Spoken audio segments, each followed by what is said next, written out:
Shri Ramcharit Manas Uttarkand love कुश द्वारा रामायण गान। जब लव कुश अपने रामायण गान से उर्वशियों एवं आगंतुकों का मन मोहने लगे, तब एक दिन श्री राम ने उन दोनों बालकों को अपनी राजसभा में बुलाया। उस समय राजसभा में श्रेष्ठ न्यायिक, दर्शन एवं कल्पसूत्र के विद्वान, संगीत तथा छंद कला मर्मज्ञ, विभिन्न शास्त्रों के ज्ञाता, ब्रह्मवेता आदि मनीषी विद्यमान थे। लव कुश को देखकर सबको ऐसा प्रतीत होता था मानो दोनों श्री राम के ही प्रतिरूप हैं। यदि इनके सिर पर जटाजूट और शरीर पर वल्कल न होते तो इनमें और श्री राम में कोई अंतर दिखाई न देता। दोनों भाइयों ने अपराह्न तक प्रारंभिक 20 सर्गों का गान किया और उस दिन का कार्यक्रम समाप्त किया। पाठ समाप्त होने पर श्री राम ने भरत को आदेश दिया कि दोनों भाइयों को 18,000 स्वर्ण मुद्राएं दी जाए, किंतु लव कुश ने उसे लेने से इनकार कर दिया और कहा कि हम वनवासी हैं, हमें धन की क्या आवश्यकता है। इससे श्री राम सहित सब श्रोताओं को भारी आश्चर्य हुआ। उन्होंने पूछा, यह काव्य किसने लिखा है और इसमें कितने श्लोक हैं? यह सुनकर उन मुनि कुमारों ने बताया, महर्षि वाल्मीकि ने इस महाकाव्य की रचना की है। इसमें 24,000 श्लोक और 100 उपाख्यान हैं। इसमें कुल 5 सर्ग और 6 कांड हैं। इसके अतिरिक्त उत्तरकांड इसका 7वां कांड है। आपका चरित्र ही इस महाकाव्य का विषय है। यह सुनकर रघुनाथ जी ने यज्ञ समाप्त होने के पश्चात संपूर्ण महाकाव्य सुनने की इच्छा प्रकट की। इस काव्य कथा को सुनकर उन्हें पता चला कि कुश और लव सीता के ही पुत्र हैं, सुपुत्र हैं।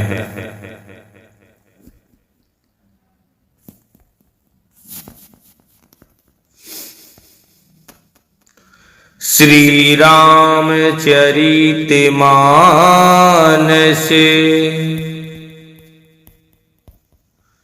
अरण्यकांड। सीता और लक्ष्मण के साथ राम ने दंडवत वन में प्रवेश किया। वहां पर उन्हें ऋषि मुनियों के अनेक आश्रम दृष्टिगत हुए। वह क्षेत्र अत्यंत मनोरथ था।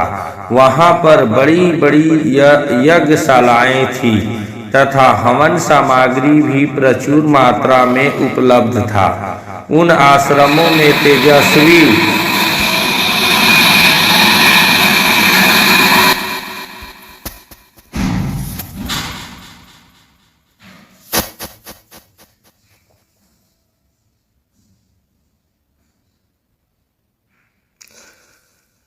तेजस्वी ऋषि मुनि अपनी आध्यात्मिक साधना में लिप्त रहा करते थे।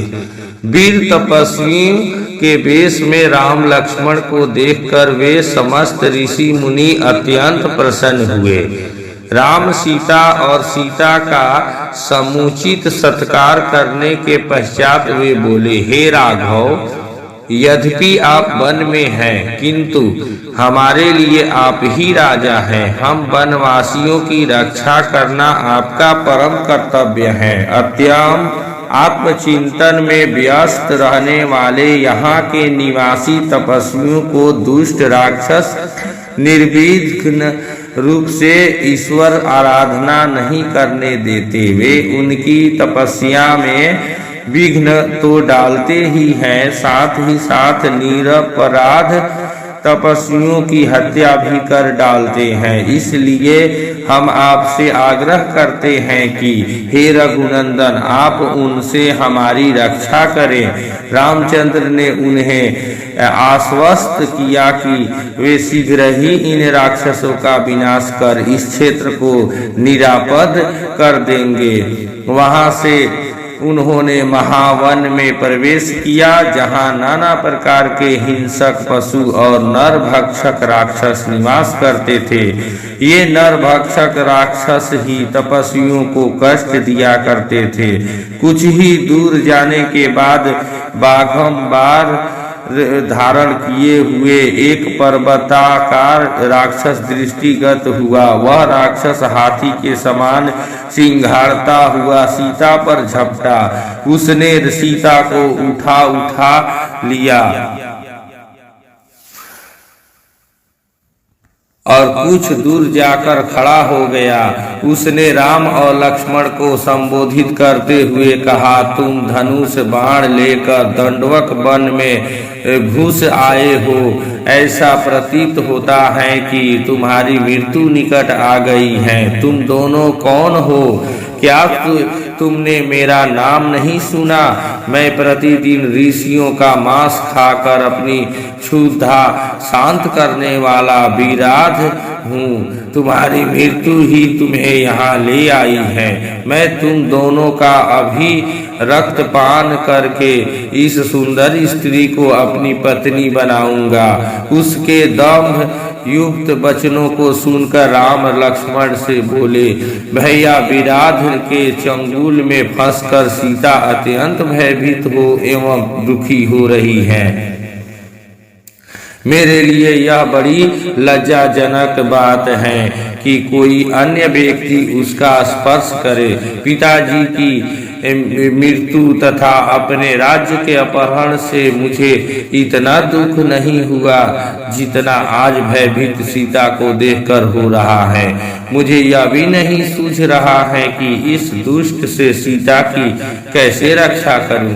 राम को इस प्रकार दीन वचन करते सुनकर लक्ष्मण ने क्रुद्ध होकर कहा, भैया आप तो महापराक्रमी हैं। आप इस प्रकार अनाथों की भांति क्यों बात कर रहे हैं? मैं अभी इस दुष्ट राक्षस का संहार करता हूँ। फिर विराट से बोले, रे दुष्ट, अपनी मृत्यु के पूर्व तू हमें अपना परिचय दे और अपने कुल का नाम बता। विराट ने हंसते हुए कहा, यदि तुम मेरा परिचय जानना चाहते हो तो सुनो, मैं जय राक्षस का पुत्र हूँ। मेरी माता का नाम सतहदा है। मुझे ब्रह्मा जी से यह वर प्राप्त है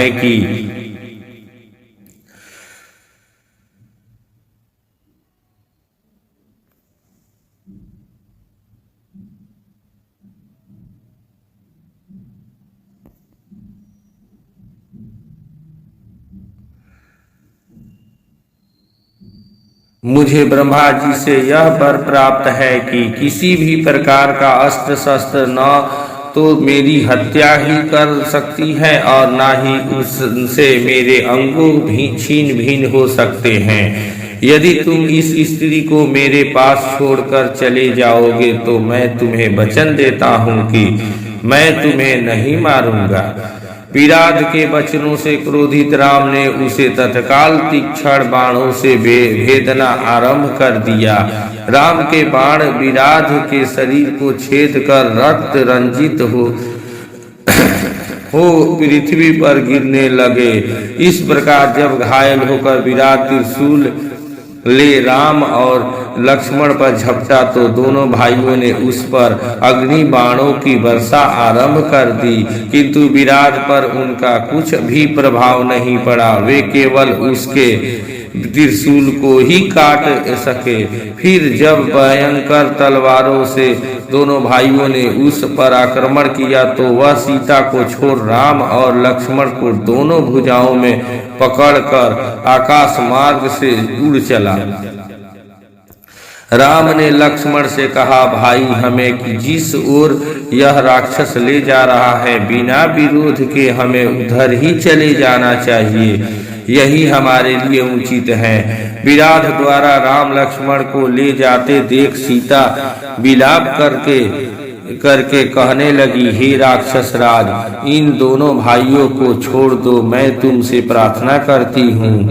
सीता के आर्तनाद करने पर क्रोधित होकर दोनों भाइयों ने विराट की एक एक बाह मरोड़ कर तोड़ डाली।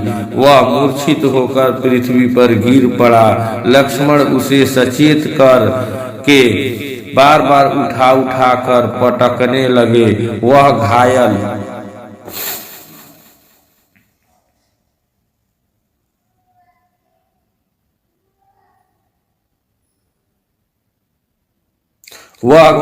होकर चित्कार करने लगा। तभी राम बोले, लक्ष्मण, वरदान के कारण यह दुष्ट मर नहीं सकता, इसलिए यही उचित है कि हमें भूमि में गड्ढा खोदकर इसे बहुत गहराई में गाड़ देना चाहिए। लक्ष्मण गड्ढा खोदने लगे और राम विराट की गर्दन पर पैर रखकर खड़े हो गए। तब विराट बोला, प्रभु, वास्तव में मैं तुम बुरु नाम गंधर्व हूँ। कुबेर ने मुझे राक्षस होने का श्राप दिया था, मैं श्राप के कारण राक्षस हो गया था। आज आपकी कृपा से मुझे उस श्राप से मुक्ति मिल रही है। राम और लक्ष्मण ने उसे उठाकर गड्ढे में डाल दिया और गड्ढे को पत्थर आदि से पाट किया। सारा वन प्रांत उसके आर्तनाद से गूंज उठा।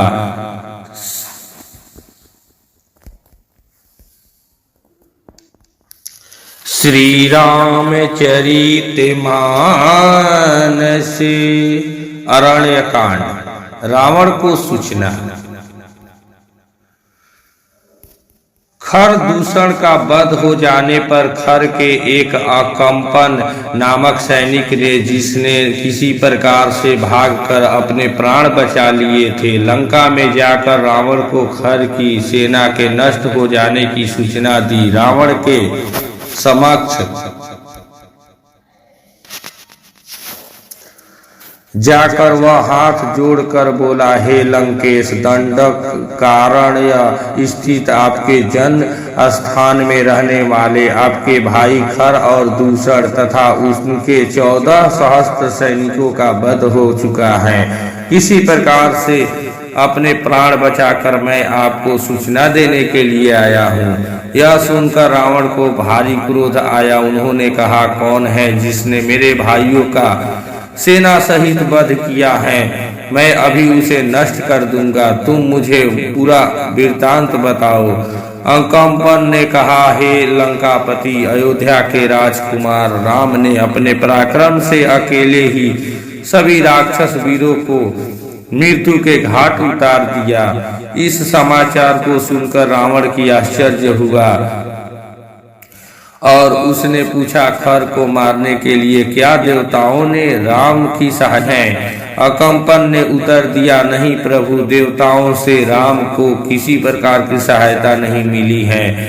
ऐसा उसने अकेले ही किया है। वास्तव में राम तेजस्वी, शक्तिवान और युद्ध विधा में पारंगत योद्धा हैं। खर जैसे रणबांकुरे जिसकी एक गर्जना से सारे देवता कांप जाते थे को उनकी शक्तिशाली सेना सहित उसने खेल ही खेल में समाप्त कर दिया। उसका रण कौशल देखकर मुझे प्रतीत होता है कि आप अपनी संपूर्ण सेना के साथ युद्ध करके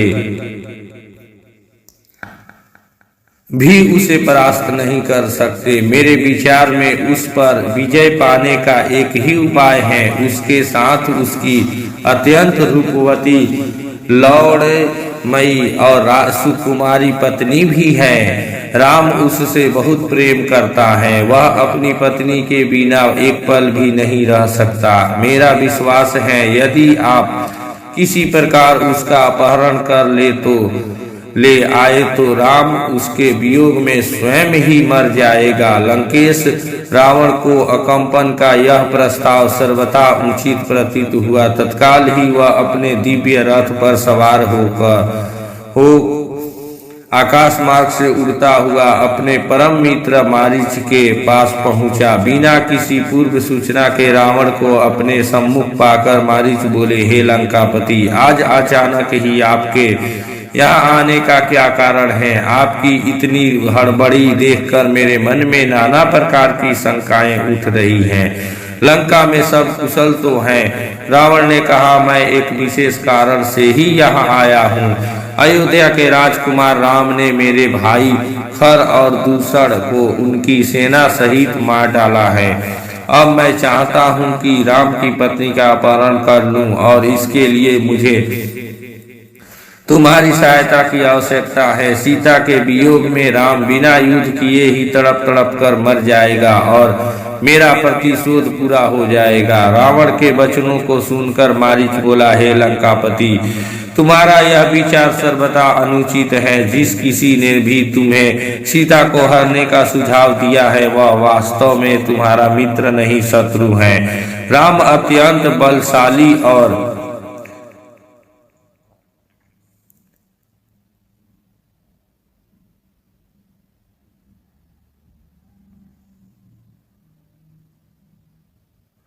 पराक्रमी है और तुम उससे किसी प्रकार भी जीत सकते। राम के होते हुए तुम उससे सीता को नहीं छीन सकते। उसके अद्भुत पराक्रम के सम्मुख तुम एक क्षण भी नहीं टिक सकोगे। तुम्हारा हित इसी में है कि तुम इस विचार को भूलकर चुपचाप लंका में जाकर बैठ जाओ। मारीच का उत्तर सुनकर निराश रावण लंका लौट आया।